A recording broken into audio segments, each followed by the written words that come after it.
I introduced already, Yukiko and Watanabe and Sylwester from University of Hawaii, and they are going to speak to us this morning about why outcomes-based evaluation in search of value and impact. So please help me welcome me. Okay, aloha. Aloha. Good morning. Welcome to the day 4 of your winter workshop. I know it's a long, event, but hopefully you will enjoy the presentation today.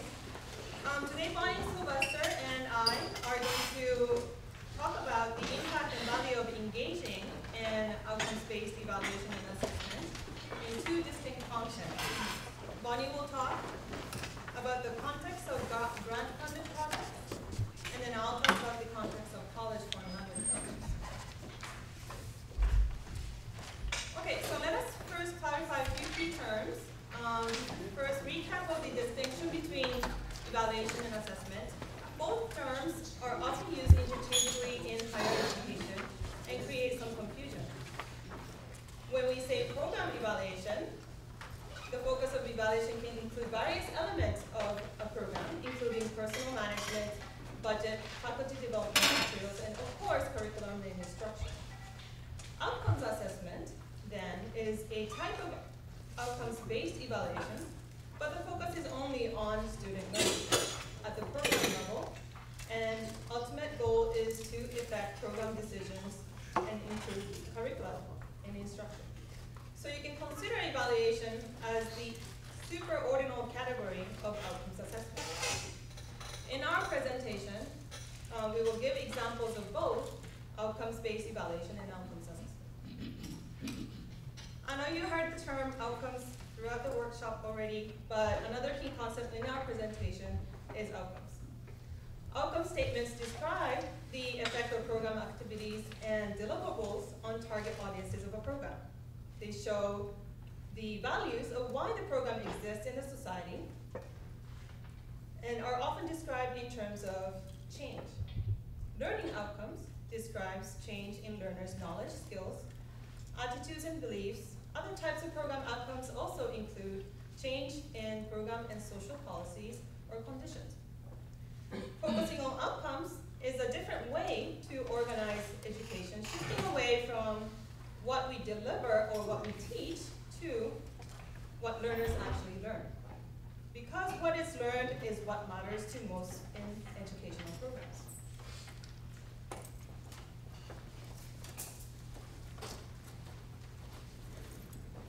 Okay, so we have the question of why are we talking about outcomes so much today?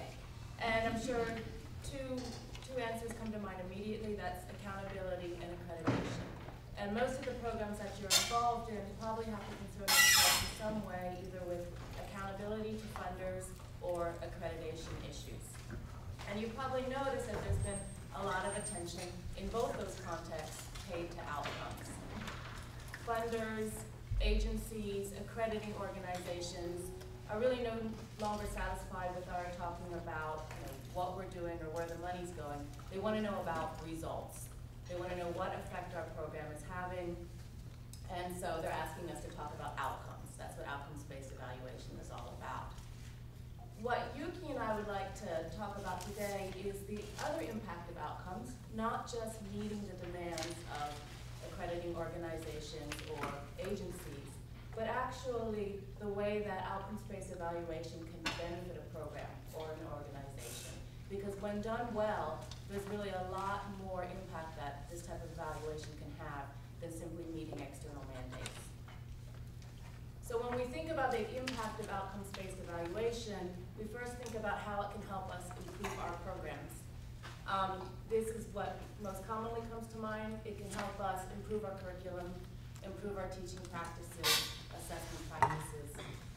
But it's also important to think about the organization and how outcomes-based evaluation could actually help us improve our organization.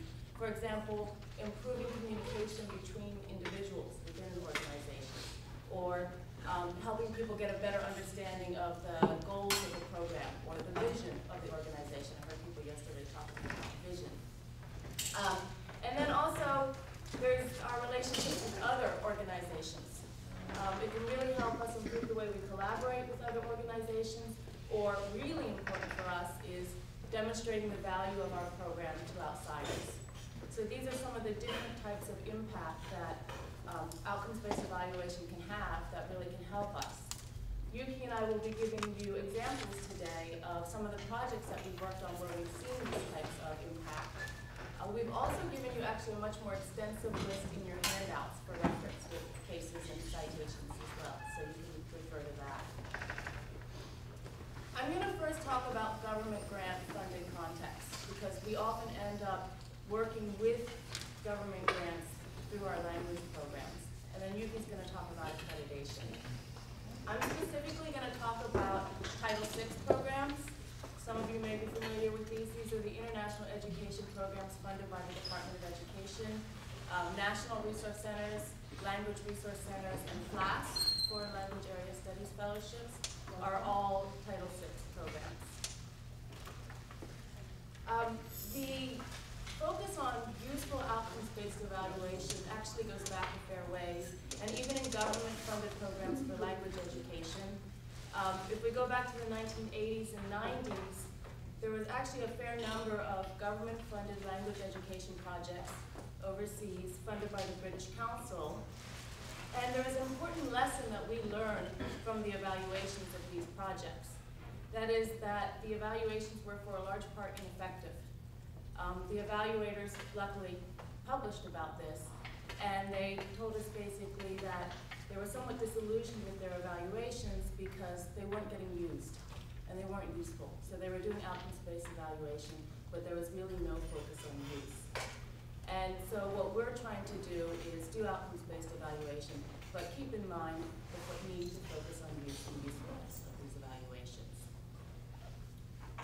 More recently, the problem of use and usefulness actually still lingers, and more recently there's been the development of a report published by the National Research Council of the National Academies. It's an official review of Title VI projects, and sure enough, they noticed this problem too. They found that in 2007, meaningful evaluations of outcomes and impact are lacking in Title VI programs. And their recommendations were for more focus on outcomes and more focus on use, and how the Department of Education was using the evaluations and the data that they were collecting. Perhaps in response to this, or maybe not, in 2010, the Department of Education, in their grant requirements for NRC, LRC, FLAS grant applications, placed a great deal of emphasis on evaluation. In fact, 20% of the points awarded in the grant competition were based on evaluation and impact. And outcomes-based evaluation was specified in that. So we all had to suddenly turn our attention to outcomes-based evaluation. So the Department of Education, in their grants, has certainly picked up on the call for more outcomes-based evaluation. There's been less attention or less response, it seems, to the call for use or usefulness. That's still not clear to us with some of these grants. But it leaves a challenge for us as educators, as language educators, as administrators, and even as evaluators. How do we fulfill these mandates, focus on certain requirements such as outcomes-based evaluation, but still keeping in mind the focus on use and usefulness of these evaluations and meeting our program's evaluation needs. And that's what we're trying to do at the University of Hawaii, where we're working on our evaluations with some of these government grant-funded projects, the NRCs specifically. So I'm going to share with you some of the work we've tried to do and being responsive to the needs of the National Resource Centers at the University of Hawaii. My role there is that I'm an external evaluator. I'm the external evaluator for 3 National Resource Centers there. I work together with Tom Hudson, and we've been evaluating these National Resource Centers for about 18 months now. We started with them in January 2010. So we were with them from the initial planning and proposal writing stage for the grant applications for 2010. And we've been with them all the way through now, the first year of this new grant cycle. And we're writing up the first year reports of evaluations for these 3 National Resource Centers there. The National Resource Centers at the University of Hawaii are focused on Asia and Pacific region. And I'm going to talk about one specific project that we've been evaluating, just to try and give you an example of how we've tried to make the evaluation useful and respond to the needs of the National Resource Center there. It's a new 2-year language program, so they're introducing a new language to the university. It's not a Middle Eastern language, I'm sorry. It's an Asia Pacific language. All the National Resource Centers at UH are Asia Pacific languages, or Asia Pacific areas. It is a less commonly taught language though, so they deal with similar issues of problems with materials and such. And unfortunately, it's not a critical language on the State Department's list. The project was a collaboration between the National Resource Center and one of the language departments at UH. The National Resource Center funded the new language program, and the language department ran it. And the idea was to get this language started at the university, establish a student base for the language, and then the language department would, or the university hopefully, would then pick up funding once the language was established and keep it going. It's called seeding a language, and it's one of the things they've done before. With this particular language, they introduced it a few years back before this grant period, but the university hadn't yet picked up funding for it, so the NRC had to keep funding it during this grant period. So the evaluation that we did, the impetus for the evaluation, of course, came from the grant requirements from the Department of Education for the new grant period. But when I met with the NRC faculty to find out their evaluation needs, they really said that what we really need is to find out more about this program that the language department is running.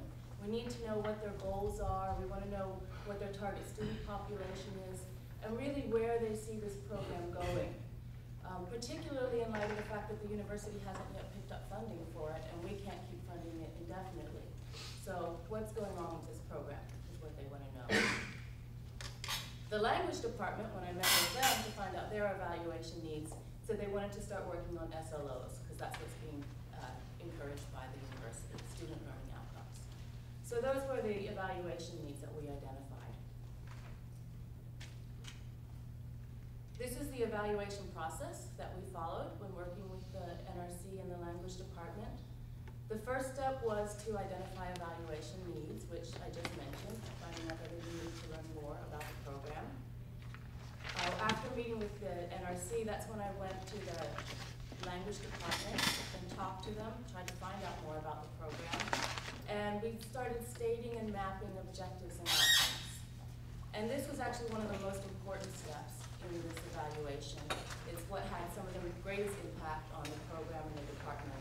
And I'll show you in a little bit how we did that. After that, after we had the objectives and outcomes for the program, we're still talking program level here, we were able to start developing an evaluation plan.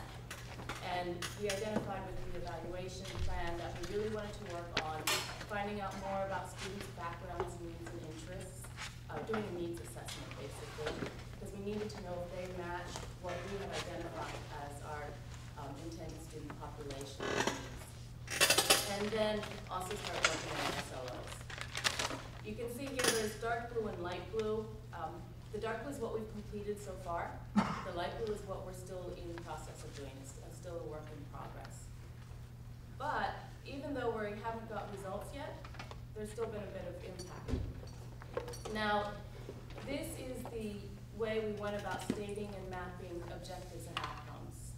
I stated before that this was one of the most important steps in the process, and this was really useful for us in trying to clarify exactly what the department hoped to achieve. We looked at objectives and activities, outcomes, performance indicators, and evaluation methods. And I'll show you a close-up so you can read it.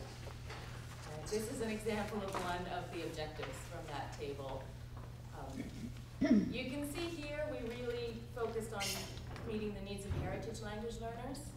And this was new information to some of the people in the NRCs, and actually also the language instructor as well. So this has brought out some interesting new information for the participants. Okay, so what type of impact have we had so far? How have we been able to help this program and the organization? Especially considering the fact that we haven't even finished the evaluation yet. We're still in the interpreting results stage. We've actually had a fair amount of impact on the organization especially. First and foremost, we've been able to clarify the purpose and goals of the program, which is what the NRC needed. And this has been important for a lot of individuals to learn more about the program. For example, we identified heritage language learners as one of the target populations. And we also identified and confirmed as one of the objectives materials development and dissemination. This was new information to the language instructor. So it was important that this be clarified to people because she had never been made aware of it. The language instructor had been brought in under a previous department chair and just pretty much left to work on her own without much information at all. This quote is the new department chair recognizing that she had never been given this information and had been really helpful in clarifying that. We also helped improve communication between collaborators or individuals involved in the program. So for example, between the instructor and the department chair, the instructor was able to learn this new information and there's better communication between them. But also between the language department and the NRC faculty as well. The NRC was really able to learn a lot more about this language program. This is a quote from, these are all email quotes, by the way, from communications I've had with NRC and language faculty. This is by the NRC outreach coordinator about how they're getting to learn about the various programs and projects, especially the language programs, through the evaluation.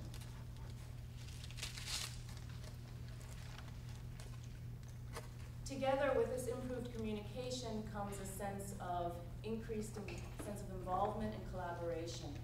The instructor is now more involved in the program, and there's also a lot more collaboration between the language faculty and the area studies faculty. Because the NRC staff, the National Resource Center staff, is for the most part area studies faculty. The language instructor and the department chair are language faculty, and they work in different colleges at UH.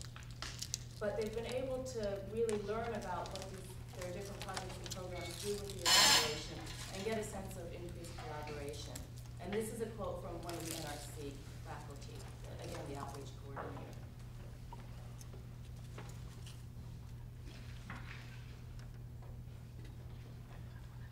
In addition, we've been able to identify resource gaps. For example, I mentioned that one of the objectives was materials development and dissemination. And when we sort of hashed that out, we realized that no resources had been allocated for that. And that's what they needed to do if they really wanted to go about doing more materials development, because they lack materials. So that's one area that they've identified that they need to work on if they want to reach this objective in the next 3 years, getting resources for that. We've also been able to improve planning for a similar program. The NRC and the language department together are going to collaborate on introducing another new language this coming fall. It has a similar profile to the language we've just been evaluating.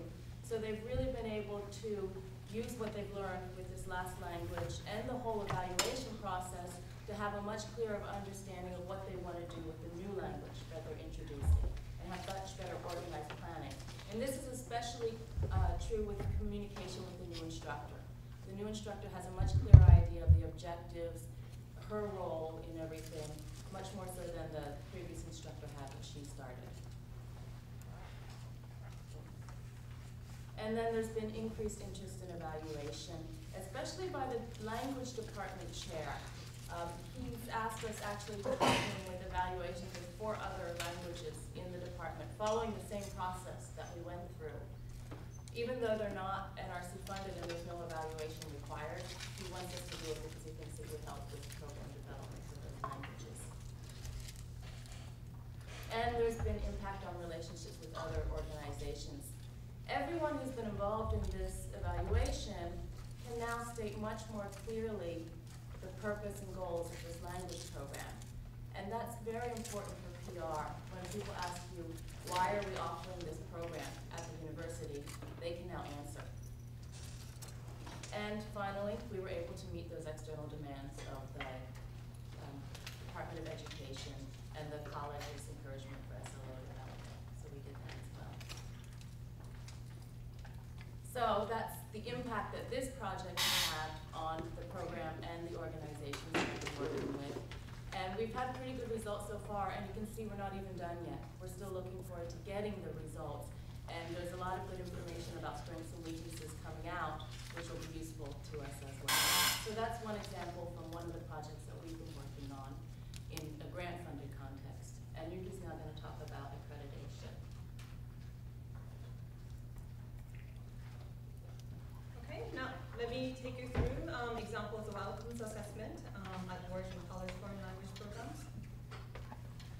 Bonnie just talked about NRC example that was at the stage of stating and mapping outcomes. I will showcase two programs engaged in assessing the outcomes.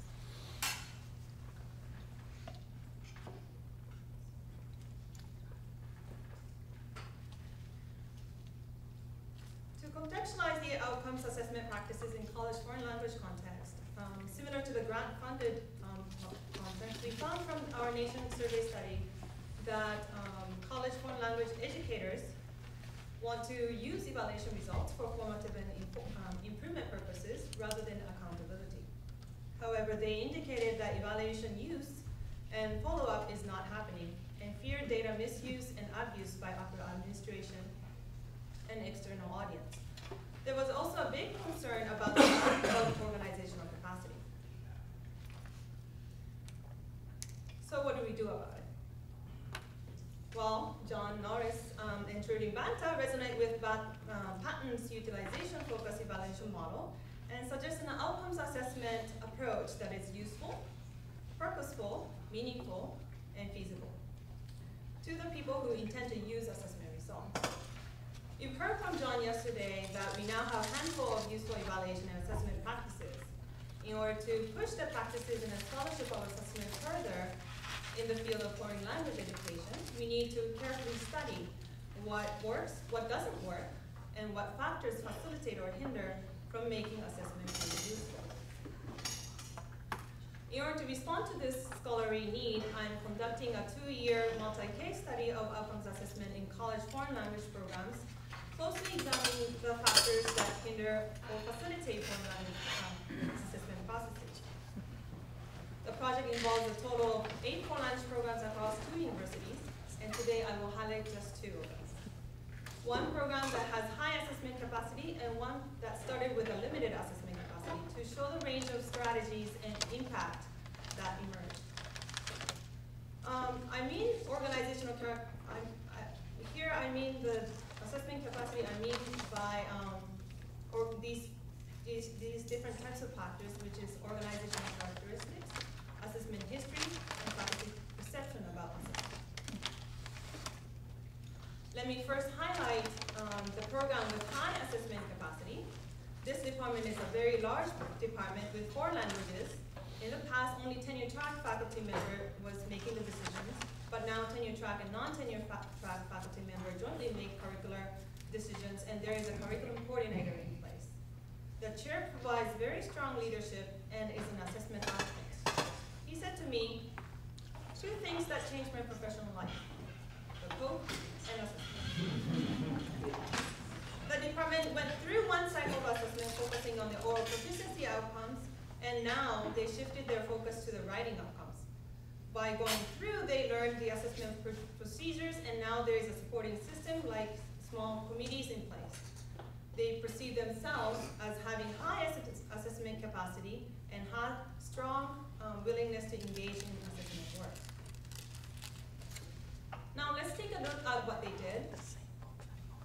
Moving from oral proficiency outcomes, their current focus is on assessing writing outcomes for the language requirement program.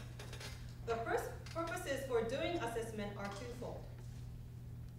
They want to use the assessment results to standardize writing requirements, expectations, and assessment within the program to set and model language requirement outcomes for the institution. In order to create a writing assessment procedure, they learn from the previous cycle that they have to do they take a bottom-up approach.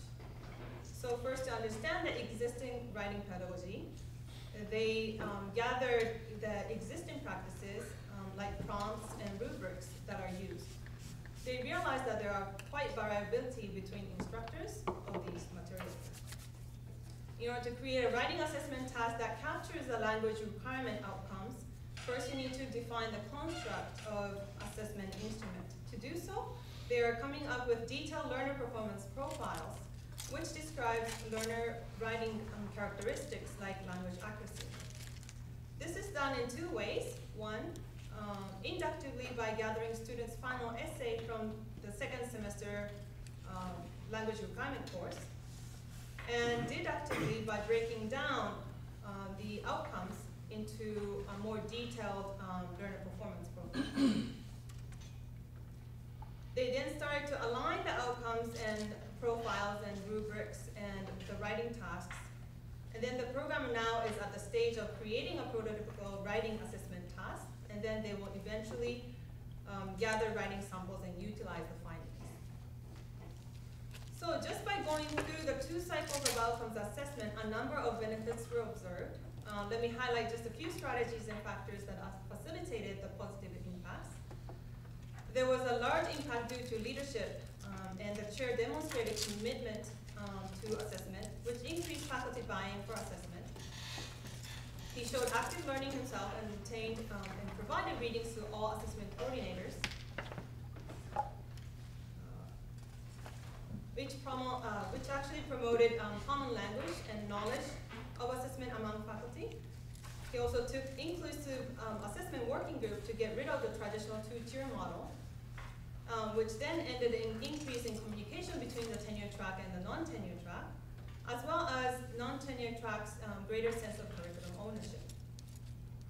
The chair also kept the upper administration in loop about their assessment work and about their effort pushing assessment forward in other language departments, and advocated value of assessment to upper administrations. And now the institution recognized the department as a program with advanced assessment system, and this resulted in 2-year monetary support by the provost and the college for all 4 language programs to engage in assessment projects. Assessment activity itself also had an impact by gathering rubrics and prompts and learner performance profiles and outcomes. Faculty was able to learn from each other and share their practices. Close examination of the writing pedagogy and assessment practices resulted in identifying gaps, and then immediately they had to change the outcomes and modify them. Okay, now let me now turn to the limited assessment capacity program. This department has 3 languages and it is relatively very small in size. The organizational decision-making structure has been unsteady in the past, and at the time when assessment project started, there was no curriculum coordinators or no discussion, coordination, or articulation of curriculum among instructors. So basically, each faculty did their own thing. The department also suffered from the leadership turnovers in the past, and recently a new department chair was appointed. The chair never taught in the department and had half appointment with the dean's office and half appointment as a department chair. You can kind of see where this is going. In terms of assessment experience, a few years back, they conducted assessment of language proficiency using a standardized test, but however, the intended use of the assessment was not clarified nor agreed from the beginning, and the results were used politically to judge personal decisions. Previous departments also rejected the idea of assessment, and all of these contributed to accumulation of negative perception of assessment. When asked to rate their capacity to engage in assessment, they perceived themselves as having very limited or low capacity, and they did have some willingness to engage in assessment work. Here's what the department did. To state and assess BA major outcomes, first the chair decided that it's best to include all faculty in the assessment working group since the program is very small. Then the chair appointed a language-centered director who is an external person to the department as the assessment coordinator due to political reasons. As the department has limited assessment capacity, the coordinator first had to spend a lot of time building assessment capacity and then discussing and airing out concerns about curriculum and assessment. Once an assessment approach was understood, they moved on to stating outcomes. Faculty first stated the outcomes individually. The coordinator consolidated the statements, and then gathered peer institutions' outcomes to refer to them, and then came to consensus. Here's an example of an outcome that they stated for the majors. So through assessment, faculty wanted to know whether the proficiency level, as you can see, they stated their proficiency level according to ACPO guidelines. And so they were interested in whether the proficiency level stated was appropriate. So they decided to administer ACPO OPI and WPT tests to randomly selected students from all curricular level. And then they opted for a quick and credible data gathering, also due to program review, external program review process. Let's take a look at the impacts. By going through assessment as an entire faculty, they started talking about curriculum, and now they have programmatic thinking. They realized that they need a new curriculum coordinator. By coordinator focusing and emphasizing internal use and bottom-up approach to assessment and creating time and space for airing out concerns about assessment, now they have assessment buy-in from faculty members.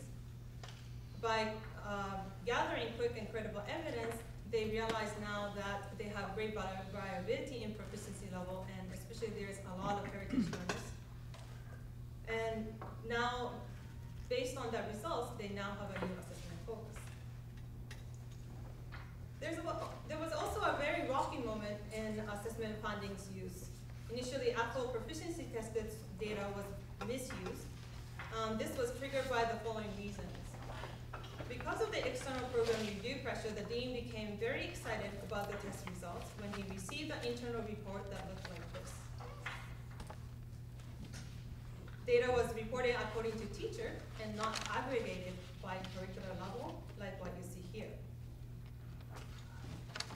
At the reviewer exit meeting, the dean, who were not informed about the program's intended use of assessment, used the results to explain teacher effectiveness to the reviewers.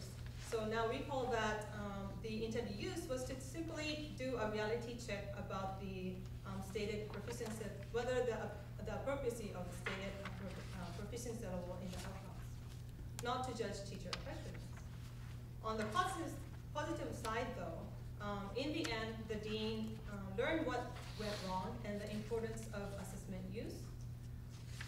And the assessment coordinator learned a lesson that reporting needs to be done with very careful consideration and ethics and intended use.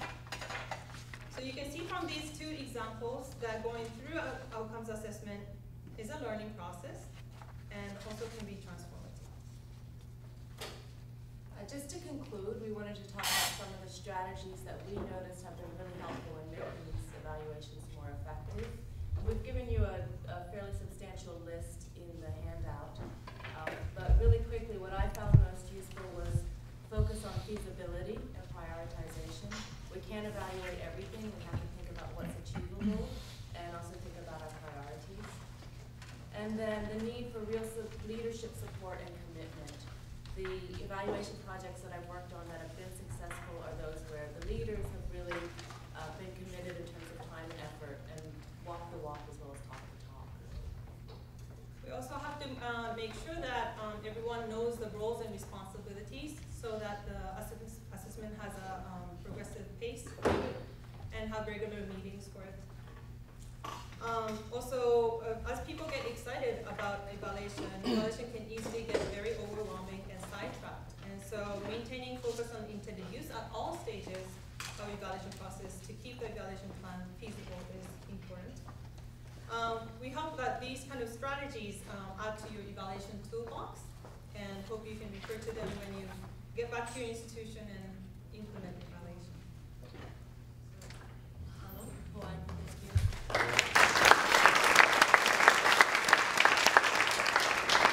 And our emails are there and also on the handout, so we hope you'll let us know about any projects you're involved in. We look forward to it. We'd now like to open it up to any questions that you may have. Bonnie, you said you were an external evaluator. That was your role.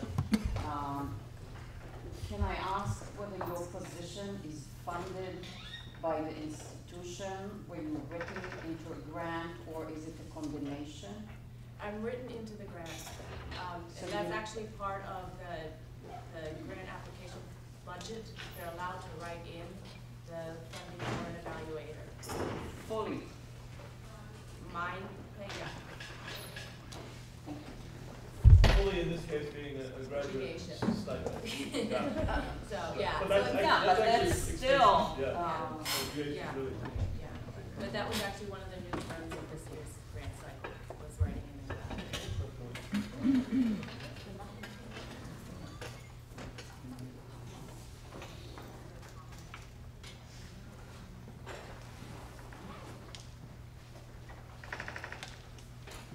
We have a couple more minutes.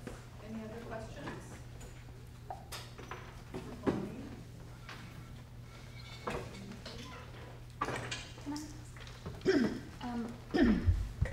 In thinking about the different stages, you know, you have that cycle. To what extent is collecting data on where you are in your language program? To what extent do you think that should influence where you're trying to go? What I mean is, when you're setting goals for yourself, what weight do you think that should have when you're working on that? Does that make sense? I'm not sure. So, yesterday we've been talking a lot about the different stages in developing program outcomes and the role that collecting data on your students and where they are right now plays. To what extent, when these learning outcomes are set, when you're setting them, do you need to consider where you're starting from with your students? How ambitious should you be? I think for me, we talk about this being really an iterative process, that you're going back and forth all the time in terms of learning more about your program, resetting goals and objectives, learning, and going back and forth.